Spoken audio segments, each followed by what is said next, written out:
देखने को मिल रहा है, क्या वो वाकई जनता के सरोकारों की वजह से है? क्या छात्रों के मुद्दों पर राजनीतिक पार्टियों के सरोकार की वजह से वो देखने को मिल रहा है जो आज आपको देखने को मिल रहा है? या फिर राजनीतिक पार्टियों को छात्रों के आंदोलन ने, उनके उभार ने मजबूर किया है कि वो उनके मुद्दों की तरफ ध्यान दें? और अब जो ये ध्यान दिया जा रहा है, इसमें ध्यान देते हुए दिखने की कवायद ज्यादा है या वाकई ध्यान देकर छात्रों के विषयों, उनके गंभीर मुद्दों को सॉल्यूशन की तरफ ले जाने की ये जद्दोजहद है, ये उसकी कवायद है? यही समझने की हम कोशिश करेंगे आज अड़ी में। छात्र चैप्टर, वोट फैक्टर। क्या छात्रों के इस पूरे के पूरे समूह को, अलग अलग एज ग्रुप के छात्रों के समूह को, जाहिर है जो 18+ हो गए हैं, उनको अब वोट बैंक की तरफ देखा जा रहा है और इसीलिए ये रस्साकशी चल रही है जो सदन के भीतर तक दिखाई दे रही है? या ऐसा नहीं है? राजनीतिज्ञ इस बात को समझते हैं कि वो जब तक जनता की नब्ज नहीं टटोलेंगे, जब तक वो उनके सरोकारों के मुद्दों को सामने नहीं रखेंगे, तब तक जाहिर है उनका राजनीतिज्ञ होना सार्थक नहीं होगा। इसीलिए ऐसा किया जा रहा है। इसमें प्योर पॉलिटिक्स हो रही है, केवल राजनीति हो रही है, या राजनीति के जरिए समाधान तक पहुंचने की कोशिश हो रही है? यही हम समझेंगे आज टीवी 9 भारतवर्ष में। अड़ी देख रहे हैं आप। सबसे पहले ये अपडेट दे दूं, राज्यसभा में एंटी पेपर लीक बिल पर घमासान। मल्लिकार्जुन खड़गे ने बिल को अधूरा बताया। यह बिल किसी काम का नहीं, खड़गे ने कहा। पीएम मोदी पर खड़गे का हमला। पीएम वीडियो बनाते हैं, सदन में नहीं आते। रात के 12 बजे, रात के 10 बजे इंस्टाग्राम, उसमें ऐसा लेके बात कर रहे हैं। और क्योंकि उनको नींद नहीं आ रही थी, बहुत परेशान थे। अरे आपको तो मन की बात बोलने की आदत है, आपको तो हर बात में इंटरफियर करने की आदत है, आपको तो पिछले सरकार को 100 बार गाला देने की आदत है। कम से कम बच्चों को एड्रेस करने के लिए आपको समय नहीं मिला। रात के 12 बजे मिला। और दूसरे बात, धन्यवाद, वो भी रात के 12 बजे। Thank you friends.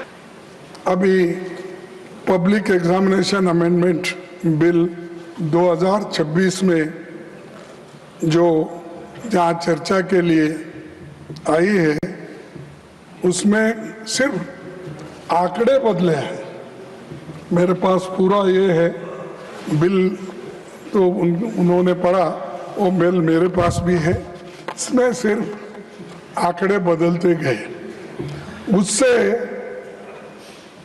कुछ होने वाला नहीं है। ज्यादा जुर्माना, कड़ी सजा, special task force, fast track courts जैसे प्रावधान आपने इसमें रखा है, इससे कुछ फर्क पड़ने वाला नहीं। फर्क इससे पड़ेगा आप किस ढंग से इस एग्जामिनेशन को लेके चलेंगे और विदाउट पेपर लीक आप कैसा बनाएंगे, वो उस पे ऊपर निर्भर करता है। तो वो सब जो किया जा रहा है उससे कोई फर्क पड़ेगा नहीं। जो सिनेरियो अभी है, पेपर लीक्स जो चलते आ रहे हैं वो आगे भी चलते रहेंगे, खड़गे ये कह रहे हैं। दूसरे वो ये भी कह रहे हैं कि आपको इतना वक्त नहीं मिल रहा है कि आप आकर सदन में ये बातें कह सकें जिससे जनता के संदर्भ में जो चिंताएं हैं, खासतौर से छात्रों की, वो शांत हो सकें। और इधर कांग्रेस के हमले पर जितेंद्र सिंह ने जवाब दिया। 53 वर्षों बाद इतना सख्त बिल आया है, जितेंद्र सिंह ने कहा। पहले भी भारतीय जनता पार्टी ये बात कह रही है, पहले भी कहती रही है कि 2010 में भी तो कोशिश हुई थी, तब इस तरह के किसी बिल को अमली जामा क्यों नहीं पहनाया जा सका? यूपीए की सरकारें उतनी प्रतिबद्ध और गंभीर क्यों नहीं थी? 33 साल पहले यह बिल क्यों नहीं आया? पूछा गया। कांग्रेस के शासनकाल में भी पेपर लीक हुए हैं, कहा जितेंद्र सिंह ने। ये स्मरण कराने की कोशिश कर रहा हूं कि 33 साल तक जो ये काम ना कर सके वो आज अंजाम होने जा रहा है। लेकिन मुझे यकीन है इस देश में कुछ ऐसे भी कुछ बुद्धिजीवी थिंकर होंगे जो इसका भी आकलन करेंगे कि 33 साल वो क्या कारण थे जिस कारण से ये नेशनल टेस्टिंग एजेंसी स्थापित ना की गई। UP 2010 BEd entrance examination, UP 2014 combined pre medical examination, UP 2015 Uttar Pradesh provincial service league, 2019 Orissa teachers eligibility test, 2023 Orissa staff selection examination, 2016 Karnataka UC, and very recently Jharkhand Public Service Commission, irregularities in combined civils. Now the suggestion is to come to the current, yes. So 2026 current year, Punjab pharmacy officer recruitment scam. So this is latest. And not Mr. Technology. Please. And even more recent, Karnataka veterinary officers leakage. I'm glad the enthusiastic response from the opposition is a testimony to the fact that you have acknowledged what I have said.